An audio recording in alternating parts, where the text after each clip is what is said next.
Hello, everybody. We're the Cranky Films channel. Today coming at you with a Warhammer video. The Galaxy Biggest Troll. Ooh. Trazyn explained Warhammer 40k Necrons lore.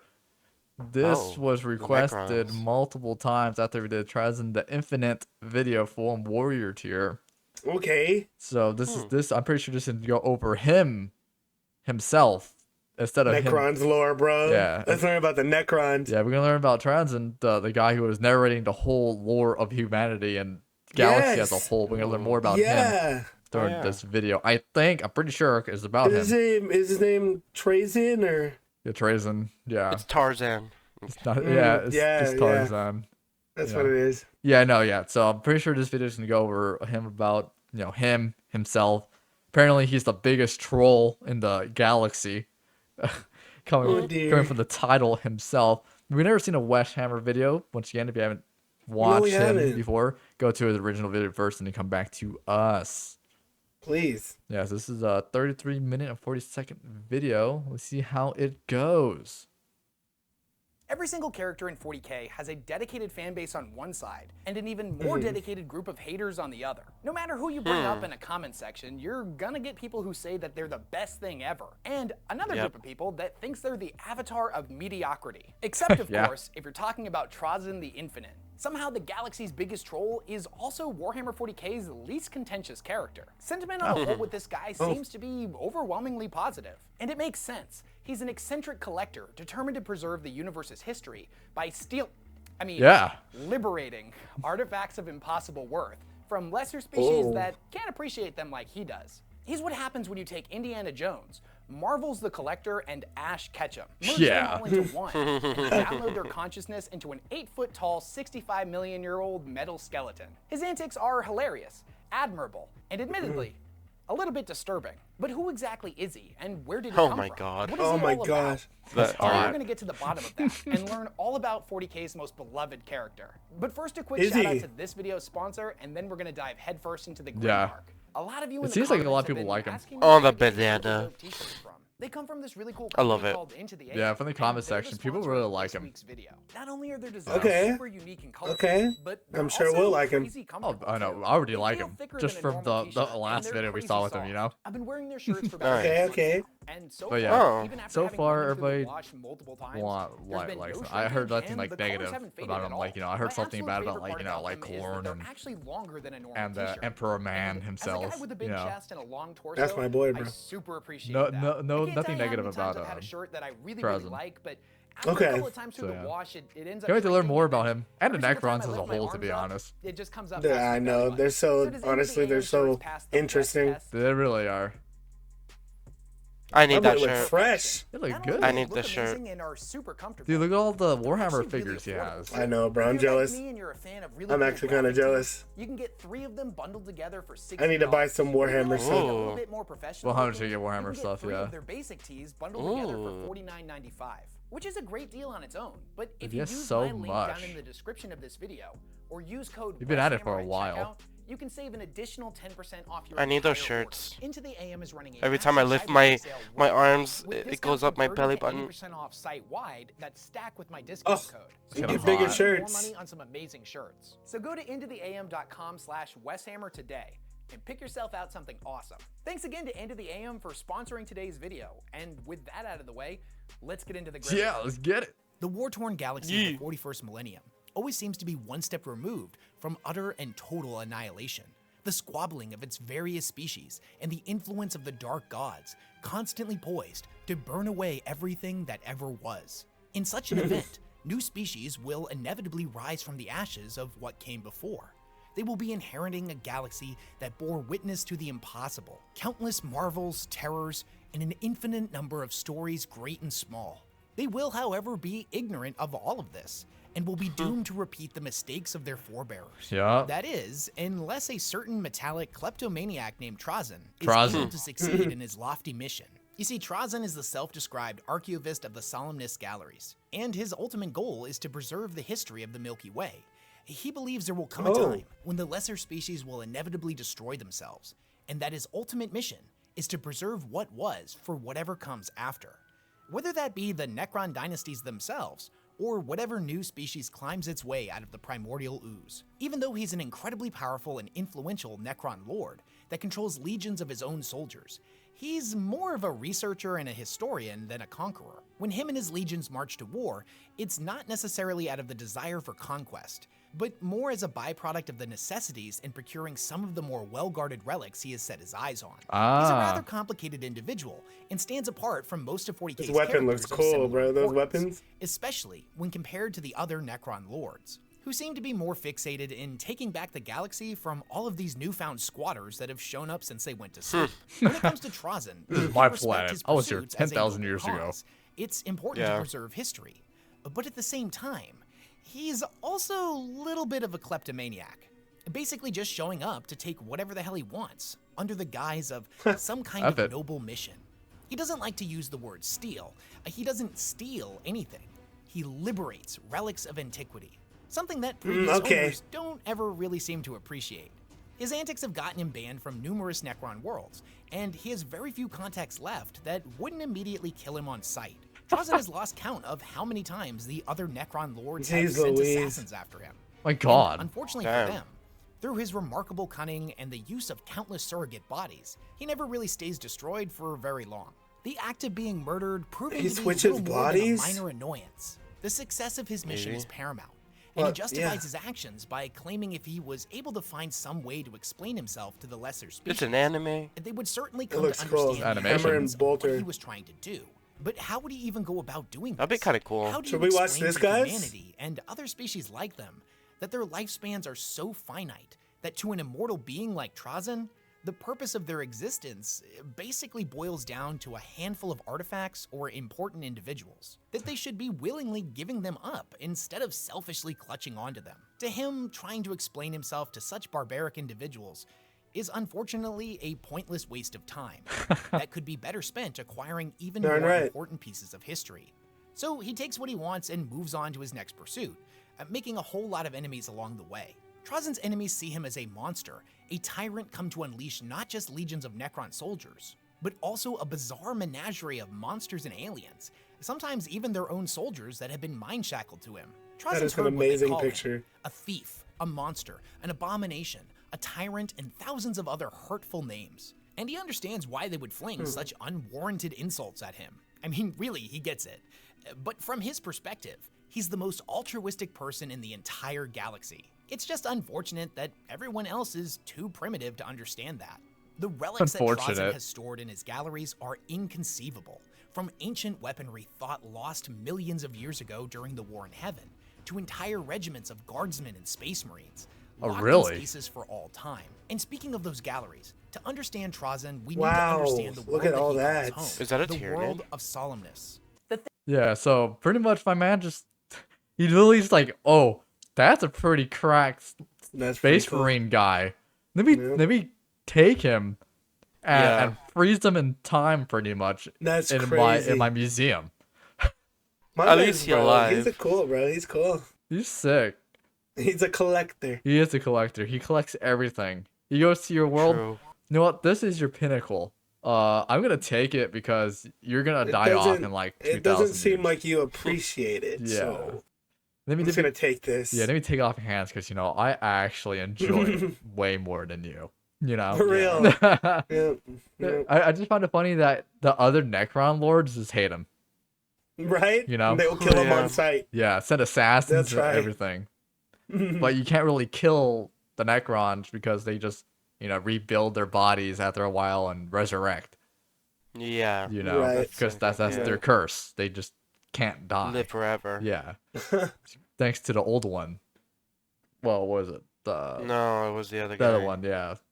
The Catan. Mm-hmm. Devin Catan cursed them to be his undying slave army.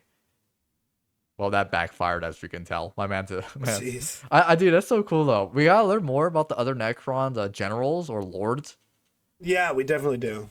And see what they're all about, because they're obviously still trying to take back planets right now, currently. And we know that the Emperor, mankind is still alive and kicking. So is the Chaos factions and all that. So there's definitely gonna be a lot of lore around the other Necron lords' battles with the other factions. Yeah.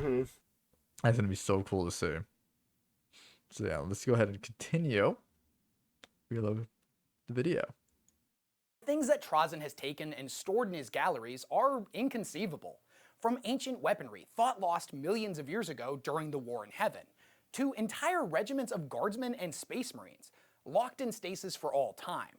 And speaking of those galleries, we need to talk about the world that Trazyn calls home.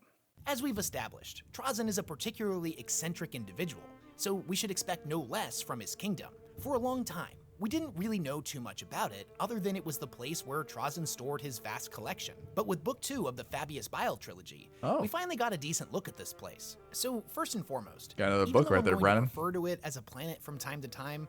Solemnace okay. really isn't a planet. It's an artificial construct. The world's atmosphere consisting of lashing winds and toxic clouds, but for the most part seems as though it's left completely defenseless, almost as if despite being a cold, dead husk, is welcoming to visitors. If one was to descend at the planet's surface, they would see nothing but silvery sand dunes stretched out as far as the eye could see. There are no ruins, vegetation, or any signs of life at all. If you were to pick up a handful of the sand and let it dribble through your fingers, you would notice that it's not sand at all.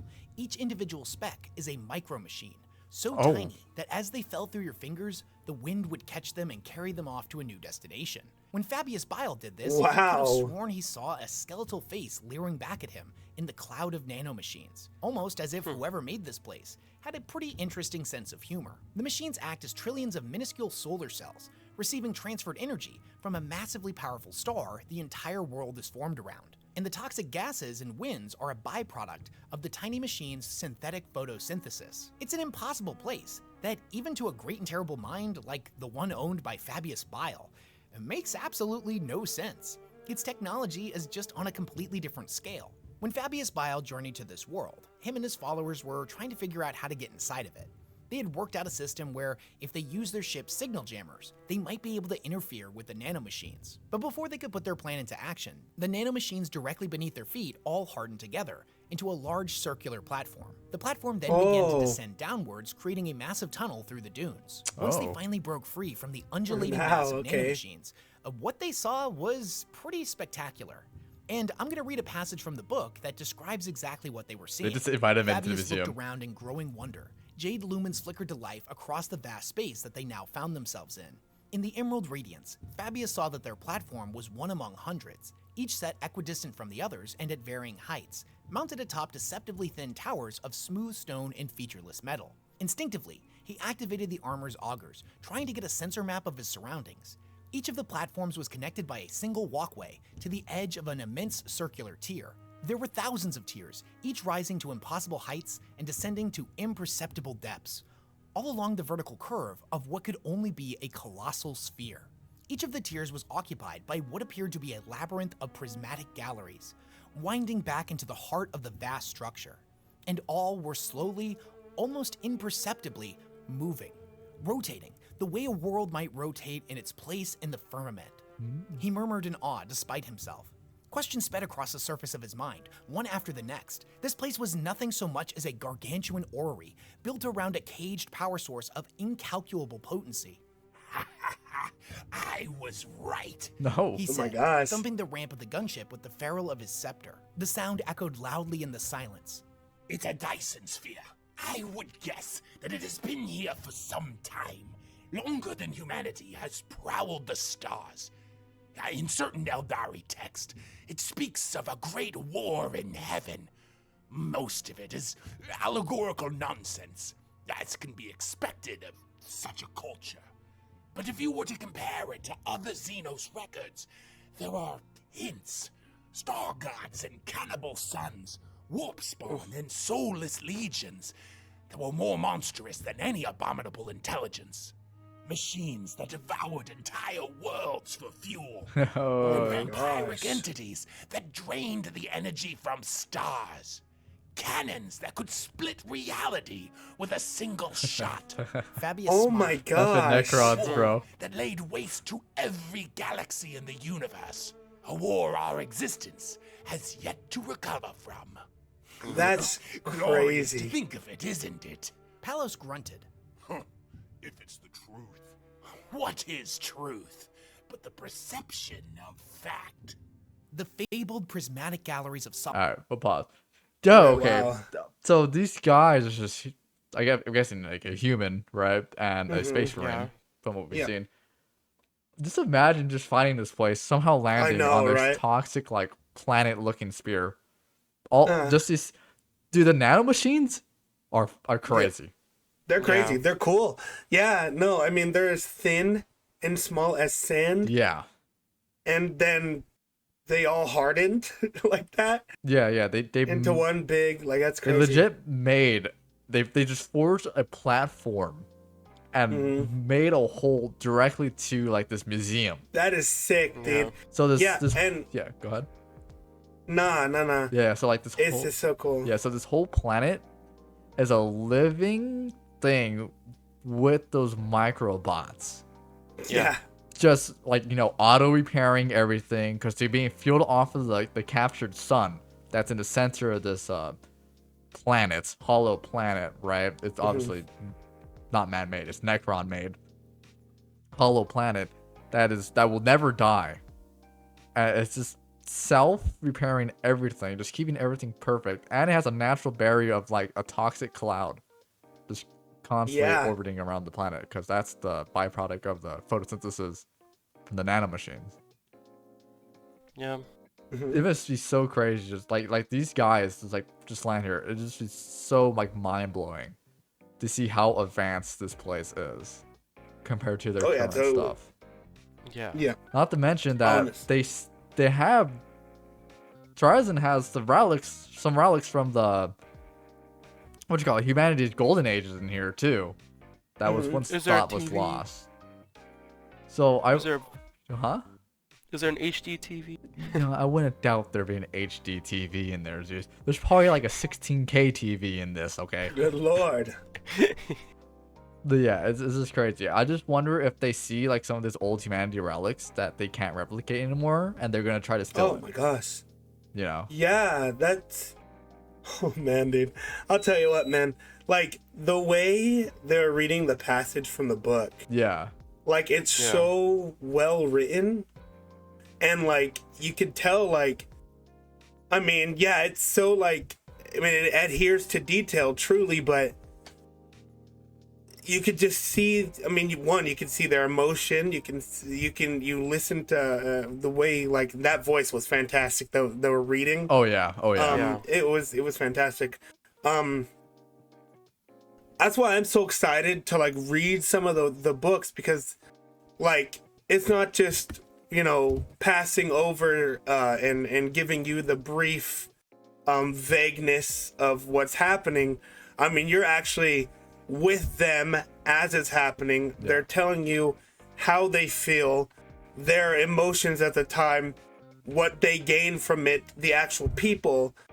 And that was just really cool. Yeah. That was really cool. I mean, props to this Wes Hammer guy for adding that in, because that was awesome. I mean, that really captured me, and I really enjoyed that. Yeah, truly. yeah, 100%, 100%.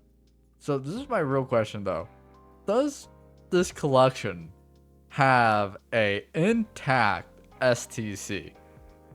Because You know what's crazy is I was thinking that just now. I wonder if he has a full. Like, oh my gosh. because this man Trazyn, he just goes to planets like I take this. This is more valuable to me, right? I Right. wonder if he just took one before humanity's downfall, predicting their downfall, and just would to be have all the awesome. knowledge. That'd be crazy. It'd be impossible for them to get it back because this man's kind of Yeah. cracked with the Necron armies he Right. has underneath his My planet. man. Then he has the Yeah. robotic planet that could probably like eat people. True. So No, that would be man. sick to see if he actually has one. I wouldn't doubt it though. I wouldn't. I'm doubt wondering though why those little nano machines it. Yeah, allowed them to see that. it's probably because Trazyn just wants to show off his effing collection. Maybe, but Maybe. like if they didn't show them, it's more secure. Well, my man could probably body anybody that makes it to his planet. Let's be Probably real. true. He could probably Yeah, you're right. body them. Oh, these guys are evil. Nanomachines bring them down on a platform and crushes them. You know, For real. turn into some biofuel. Huh.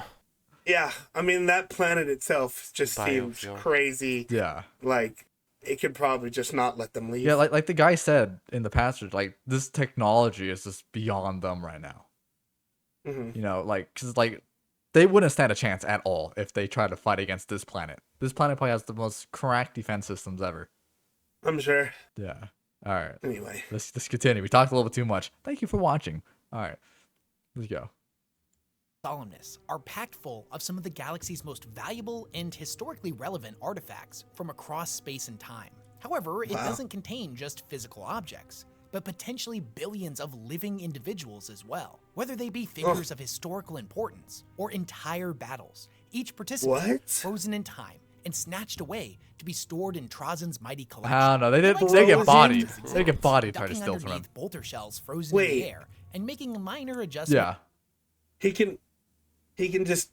How does he just freeze him in time like that though? He's a time lord. But my man yoinks them. He's like, this is a cool battle. Yoinkies. This is hold up, dude. They're crazy. Yeah, I Okay, know. okay. That's what I was saying. They get body. He does not care if they come in and see because he could just body them. Like earlier Yeah. they were saying they have Yeah, you're right. like they have Tyranids in there in like cryostasis, not cryostasis, but Whole frozen in Tyranids, time. it's crazy. They have Space Marines. They have different like Eldar most like. They have all the races, prominent race figures Bro. in his Yeah. collection just there chilling, frozen in time. Maybe he also has stuff that it got extinct, and that's the last of them. No, he 100% does. My man's a collector. He would have every single race that made it like a pretty significant impact. Dude, he's so cool, bro. Yeah, He's so he cool. really effing is. And just That's so just the crazy. fact that he just said, yeah, he also has like whole battles like just frozen in time in his collection, just there. Whoops. You know, like remember this battle back then with the Tyranids and the other guys? It would look really cool. I froze them, took them back My home. man's crazy. Oh my god. I also Insane. got a coffee and a little muffin on the way back. True. All right, let's continue. Let's continue.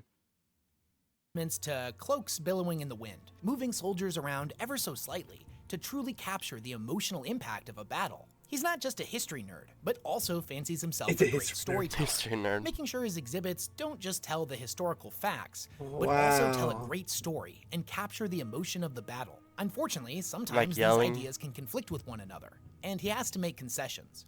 If, say, for example, a soldier of historical importance is in the collection, and he's trying to represent their last stand, if the captured individual is missing an arm, but the moment he's trying to depict happened before he lost the limb, Trazyn has That's no problem crazy. with taking an arm from another less important specimen and reattaching it to them to better capture the moment. Maybe his exhibit is supposed to feature 1,000 course. guardsmen fighting off Dang. against a horde of orcs, but he was only able to capture 500 of them.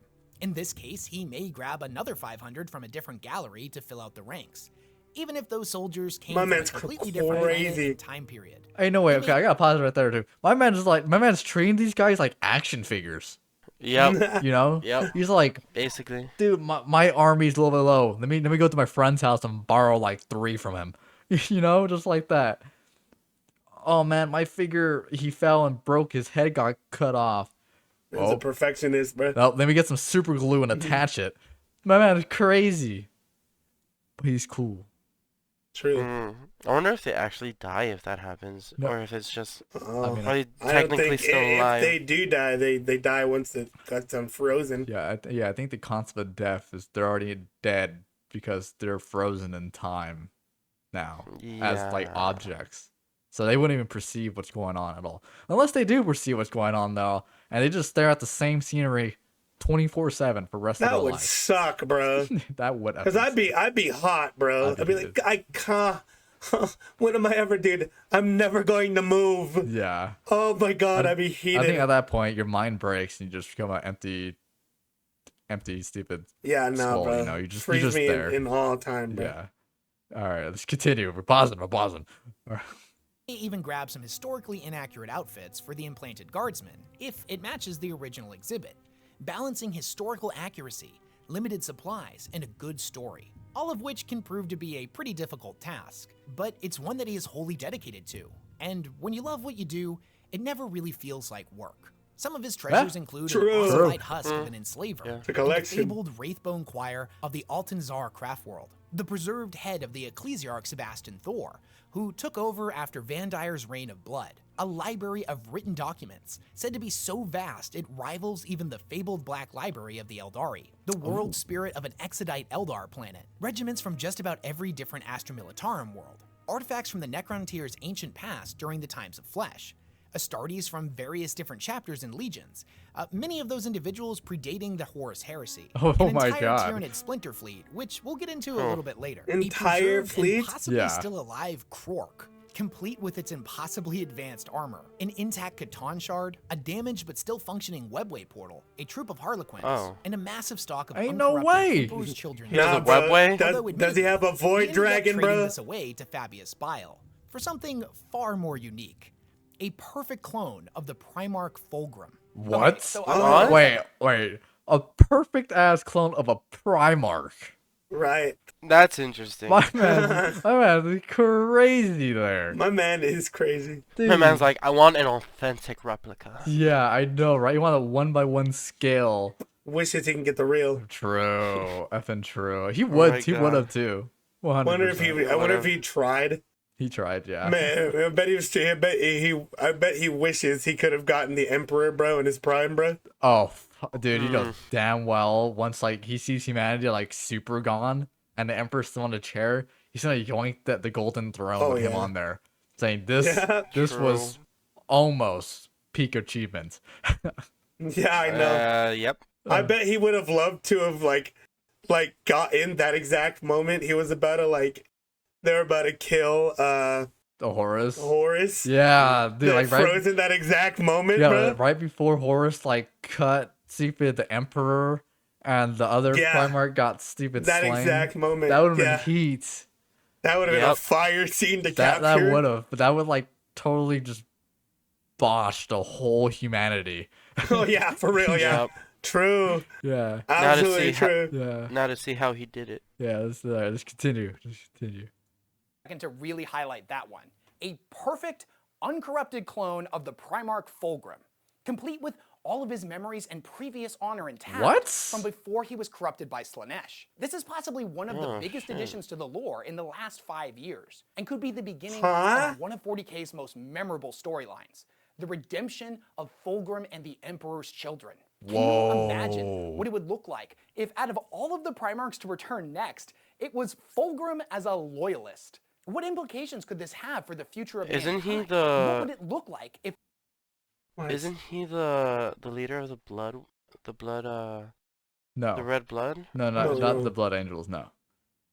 I don't think so, because that's the guy who got killed during the Horus Heresy in front of the Emperor, because he fought off the Yeah. Greater Demon, and Horus killed him because he was in a weakened state. Whoops. Yeah. No, this guy, obviously, like you said, got corrupted by Slanesh. Like, I think first, or, he was during it, but he got It corrupted. wasn't the Emperor's Children. Yeah. Mm. So, that's actually crazy that he had the perfect clone with all the memories, like he was saying. That's That's awesome, dude. That's awesome. And then Warhammer also said that this guy has like a redemption arc. So I'm pretty sure there's a book on that. Oh, dude, I got. I'd like to see that. Yeah, we got. Oh my god, dude! Every time we watch a Warhammer video, we learn more, and we're left off with more questions. Yep. Right. That's how it's supposed to be. Yeah, it's good. It makes you want to keep on eating. Eating. Yeah, eating. All right, let's go to continue the video. if Fulgrim returned to stand beside Gilliman and lead the Imperium against chaos? What would it mean for the Emperor's children that followed him? The implications are massive, to say the least.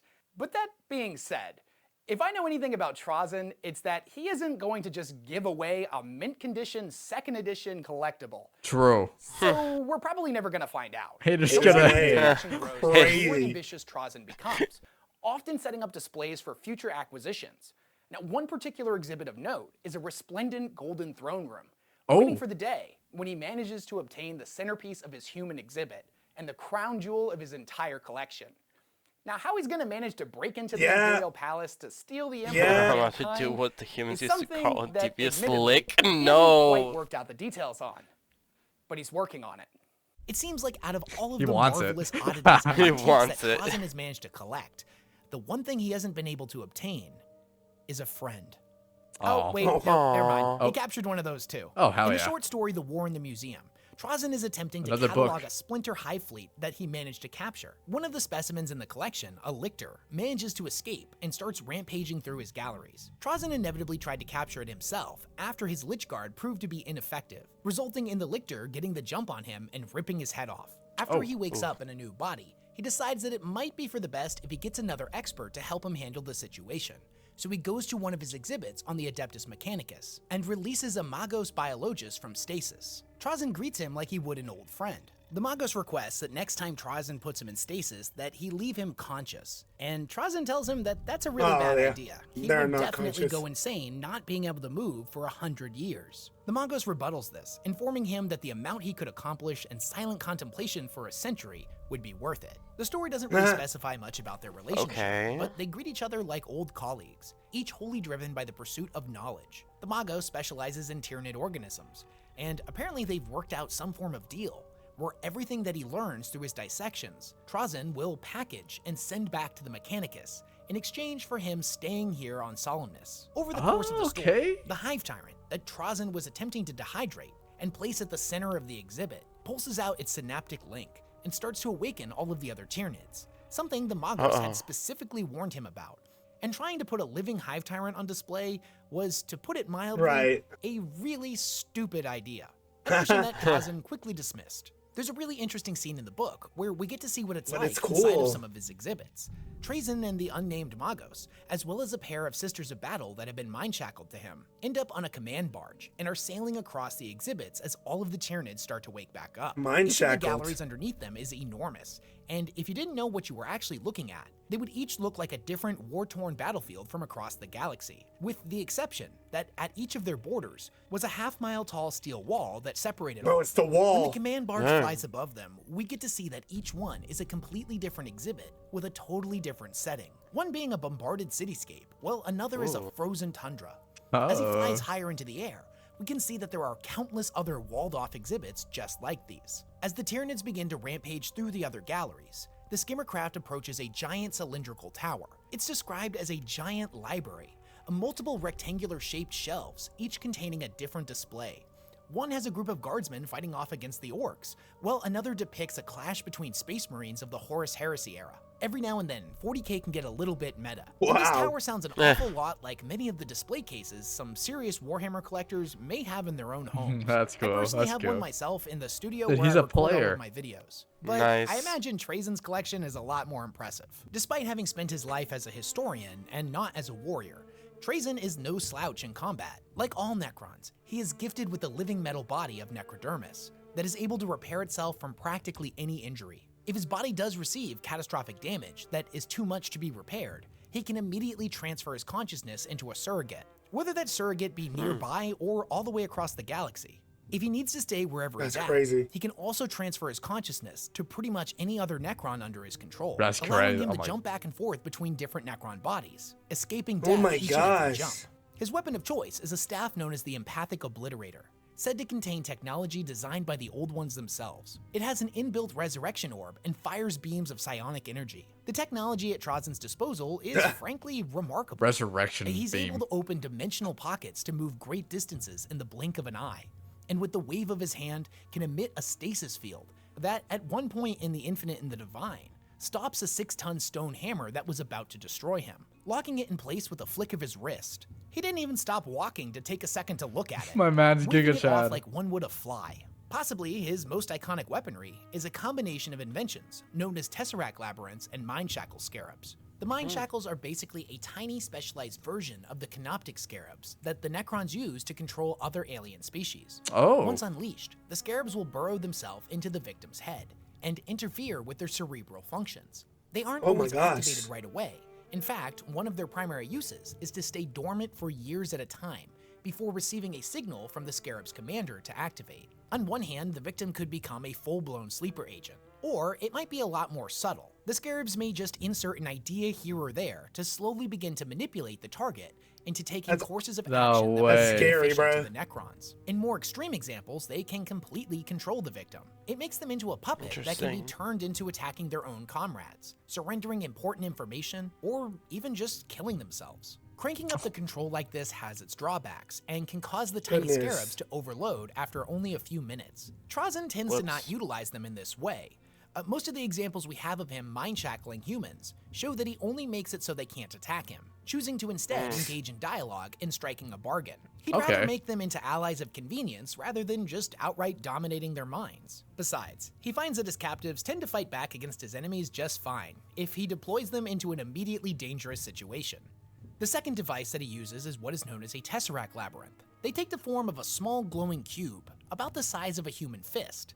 But the reality is that they contain within them a pocket dimension, a prison with which the Necrons can store anything from a single person to an entire army. These are the devices that the Necrons use to store intact Catan shards, which are incredibly powerful when deployed into battle. Wherever Trazyn goes, he brings an entire collection of these things with him, each one containing a different monster or regiment of soldiers. So at any given Wow. time, he's basically walking around with an entire army that he can deploy out of nowhere. Dude, This no is wonder. Oh, Yep. I thought I was just say no wonder it makes the comparison to effing Pokemon in the beginning.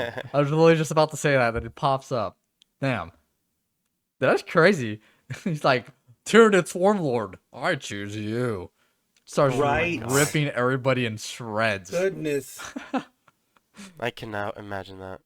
He's playing Whole ultimate armies. Pokemon. That's dropping whole armies. Yeah, it's crazy. Holy. That was yeah.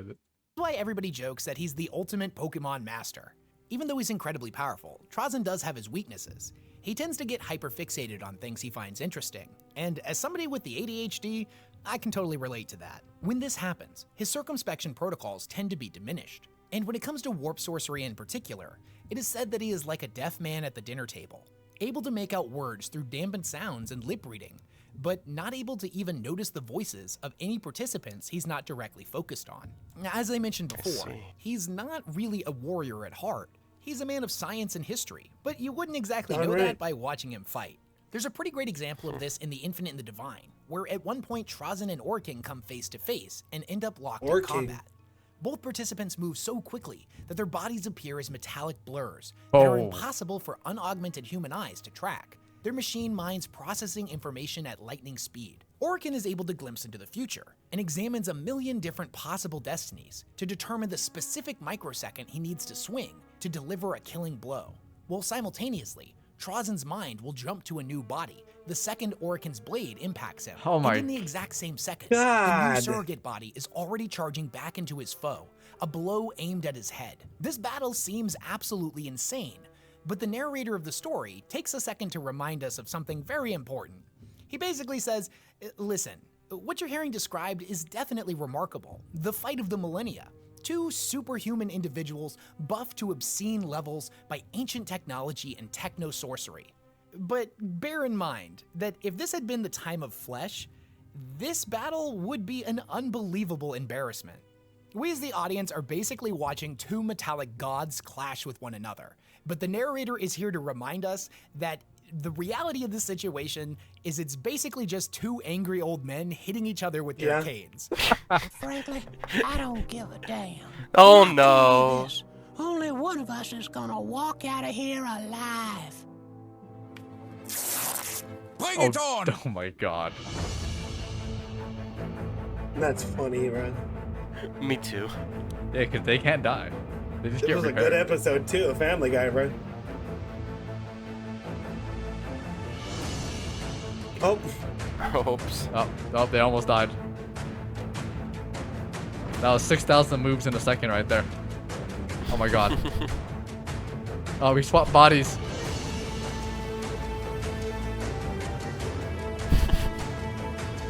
I love old people.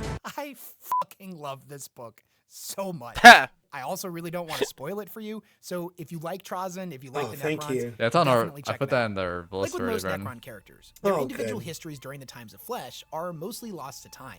We're only ever given brief glimpses into who they used to be through fractured and distorted memory code. It's pretty common for Necrons to wake up with their minds in complete shambles, some being so far gone that they can't awaken at all. So that being said, most of these glimpses we get into their past are not inherently trustworthy. Trazyn ruminates on the fact that he can't remember what he used to look like. Every now and then his mechanical mind reconstructs an image, or at least what he believes to be an image, for about a microsecond. These are images of things he saw during those times, looking down at his curved fingers around a stylist, or dark pupils staring back at him from a burnished mirror. As soon as his mind tries to focus on it, it's gone. The memories of the war in heaven, though, are a bit clearer. He remembers the titanic clashes, armies of metal marching with dire purpose into the fracturing lines of the reptilian Old Ones. We know that in life he was the archivist of the Nihilic dynasty, and was a prominent member in their courts. Even all the way back then, he had a deep-seated rivalry with Orican, one a master historian who sought to learn the secrets of the past, and the other a chronomancer who sought to divine the future. They were polar opposites and contentious rivals. Now, we're not given an exact time frame on when exactly he emerged from stasis. The original theory that was popular amongst Necron fans was that after the war in heaven, Trazyn simply never went to sleep. But in the Infinite and the Divine, it tells us that he simply woke up earlier, operating Solemnace alone at first, and then with a skeleton crew of cryptex that he had forced out of stasis one by one. At one point, Trazyn claimed that he had been active around the time of the Great Crusade, which would place his time of awakening at least 12,000 years ago. Now, he certainly could be lying about this fact, but considering that he has numerous relics from around this time period, it would lead credence to his claim, meaning that my man has been lurking in the shadows off-screen, snatching up relics and peoples he finds interesting for a very long time. Yeah. And most recently, 40K's Mad Collector actually assisted the Imperium in defending Cadia against the 13th Black Crusade. Sorta. In the 41st millennium, Trazyn's expeditions take him all the way across the galaxy, and have seen him take part in many of 40K's most important events. For example, Trazyn was one of the first to know of the coming 13th Black Crusade. This was due to one of the artifacts in his gallery, the Bell of St. Cristal, suddenly ringing out of nowhere after having laid silent for millennia, each and every toll sending out waves of crippling destruction through his exhibits. After the 13th chime, it suddenly fell silent, and Trazyn pondered what it could all mean, and what he should do with the relic, because he feared that it may go off again in the future without warning. And also, possibly to vent a little bit of his frustration, Trazyn took the bell and hurled it into the webway, where he hoped it would annoy the Eldar as much as it had him. F it, dog. He's kinda petty like that. Determined to find answers, Trazyn would journey to the crown world of the Oroscar dynasty, Thanatos, home of the Celestial Orrery, a holographic map of the entire galaxy, and one of the most powerful artifacts in existence. These guys weren't too happy to see him, as Trazyn's pursuit of ancient relics is not just limited to non-Necron factions. Apparently they struck a deal, because he was permitted audience with the Orrery. When he viewed the galaxy represented in holographic form, he noticed a crimson-red reflection growing underneath it. He managed to track the source of the corruption to the Eye of Terror, and a world he had never personally ventured to known as Cadia. He didn't really see much value to this place, but figured on one hand he may be able to go there and play the role of its savior, and on the other, if he got bored, there might be some fun trinkets for him to collect. True. He eventually made his way to the planet and ended up meeting with Belisarius Cawl, who was attempting to understand the nexus of Blackstone beneath Cadia. When Trazyn appeared before him, Cawl almost cut him down on sight. He was a Xenos abomination, a living machine that was blasphemous to the Omnissiah. Trazyn informed him that if he killed him, he would just awaken somewhere else, so it didn't really matter. But he may be able to help him understand the Matrix. Chaos destroying the galaxy, and more importantly, all of its artifacts, was definitely something that would interfere with his ultimate goals. It was an uneasy partnership, to say the least. Cawl expected Trazyn to stab him in the back as soon as he had the opportunity, and if he was being honest with himself, Trazyn didn't exactly know whether or not he would do that himself. He mostly came here out of curiosity and boredom. Under Trazyn's instructions, Cawl interfaced with the Nexus, trying to get it to activate, while Trazyn ended up holding off against the Despoiler and his Legion of Chaos Space Marines. He did this by deploying one of the Tesseract Vaults, which contained an entire army of Imperial warriors, each one plucked from across time. There were Space Marines that, from their perspective only mere moments ago, were in the middle of the Horus Heresy, while some of the Guard regiments and Dreadnoughts had only been added to the collection within recent years. There was a lone Custodian warrior and an entire regiment of the Vostroyan Firstborn. Apparently, even the famous Inquisitor Katarina Greyfax had been in his collection as well. Needless to say, many of these warriors were incredibly confused by the sudden change of scenery, and many more were suffering the effects of stasis sickness. But when you awaken to the sound of bolter fire and charging Chaos Space Marines, the Imperium tends to reorganize and snap into battle formations pretty quickly.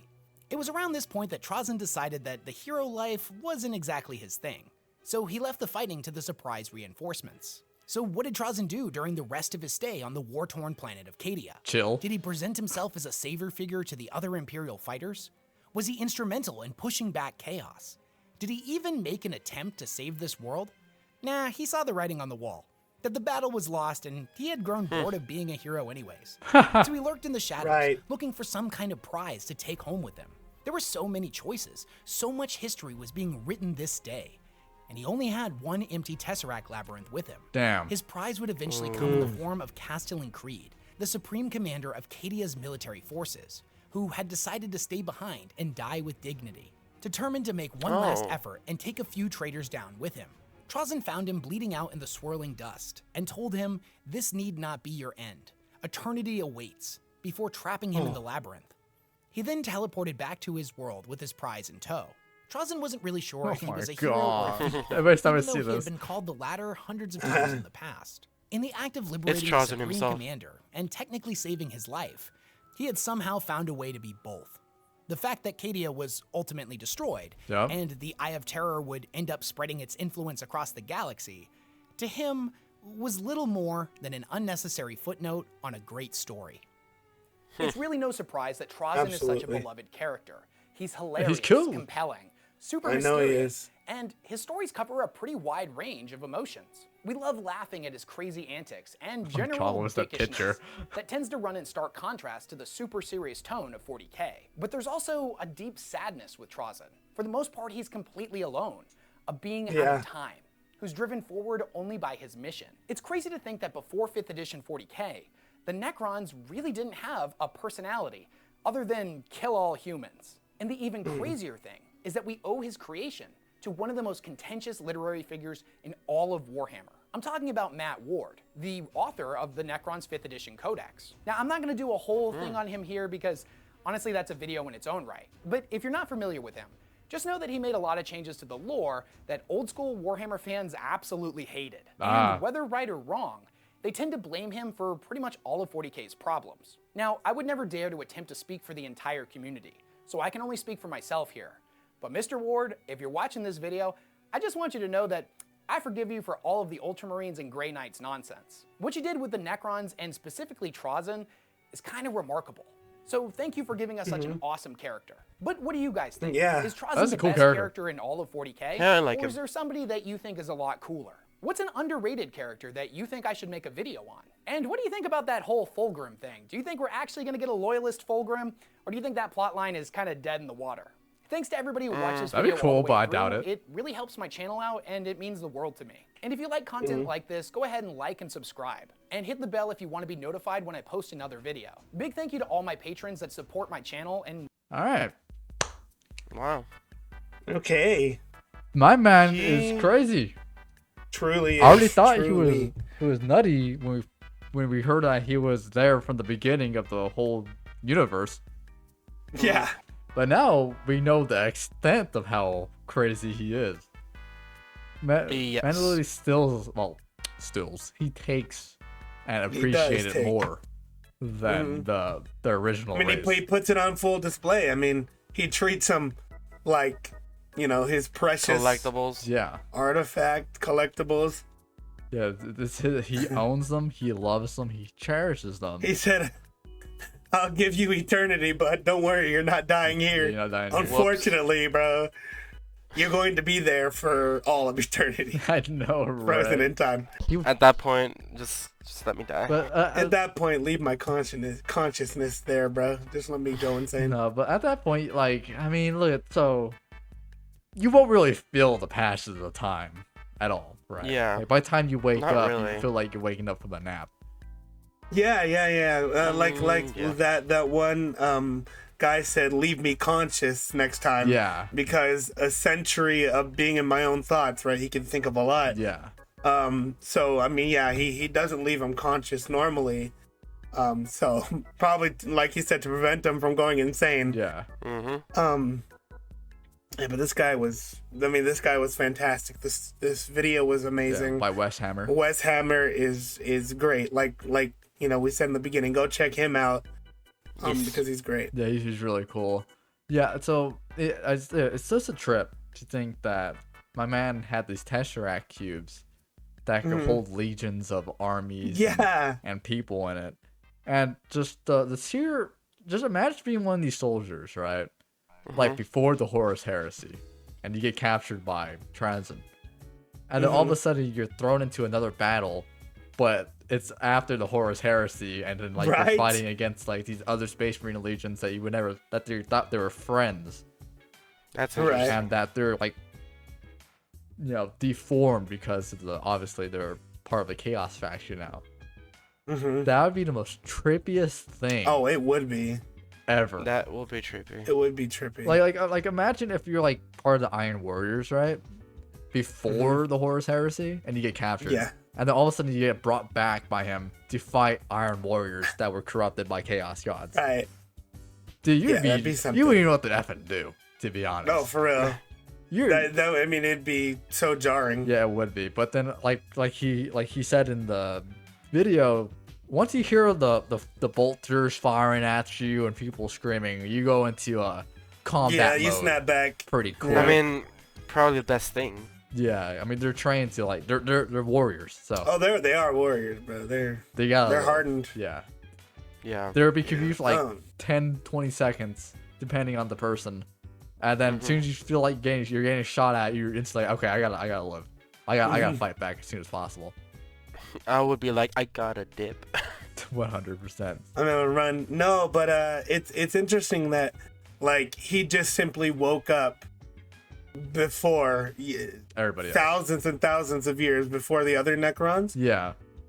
And that makes me wonder though, are they ultimately those other Necrons? Could they do what he can do? Is he like a special boy or? I'm pretty sure. Cause so what we learned in here was that Trazyn, before when he was when he had flesh, he was already a very influential person in that. In the Necron society, if they were called Necrons then. I forgot what they're originally called. But he was very influential about history still. So my guess is that not many of them could do what he could have done. Well, what do you mean? I mean, what do you mean though? Because I mean, like you're saying, like, because I think the other Necrons could probably. I mean, the way he fights, where like he can just transfer his consciousness and into others. I'm sure they all do that. All Necrons. Can they all like do with like the Tesseracts and freeze time and whatnot? I mean, if they have, I don't know about the freezing time thing. I really don't. My thing is though, like just being influential is not like a power. Like that's just. So I know, but I'm saying like he had a bigger brain. So you're saying that he created his ability to freeze time. We don't know. Or is that like a Necron thing that they can just all do? I don't think it's a Necron thing they all do. You think it's just a him thing? I think he could freeze time, but we don't have all the details. Yeah, we don't. We definitely know that everybody can use F and Tesseract cube, right? Because it's an item. If they attain the item, they can use a Tesseract cube. Yeah, true. And obviously, they're all super beefed up. They're all at like supercomputers in their effing brain. They all do. They all could think super quick and all that. So they're all could be smart, but not many of them are conscious. Besides like the other Necron lords that have gained their consciousness, because the majority of them, like the normal like people there, normal people turn Necron, are still just pretty much like mindless machines that listen to the lords. I mean, it makes sense. So yeah, not every Necron could do that, because a lot of them don't have consciousness still, and they're just a mindless slave that follow the Lord's rulings, pretty much. If I'm wrong, please correct us in the comment section below. We read every comment and we learn from them too. We really appreciate it. So, any other thoughts, or that we wrap this up? No other thoughts. I'm good. Okay. Anyways, guys, thank you guys for watching. Like I said before, please leave some comments in the comment section below explaining some stuff further to us. or even leave other videos that help us further understand this topic of Trazyn Infinite and Necrons in general, because they're really cool. We gotta learn more. We're still on the lower end of the Necron lore, to be honest. We have a shit ton to learn. So yeah. Yep. We've been to Cranky Films channel. If you like the video, go to like, comment, subscribe. Don't forget the post notification bell too. And remember, stay cranky.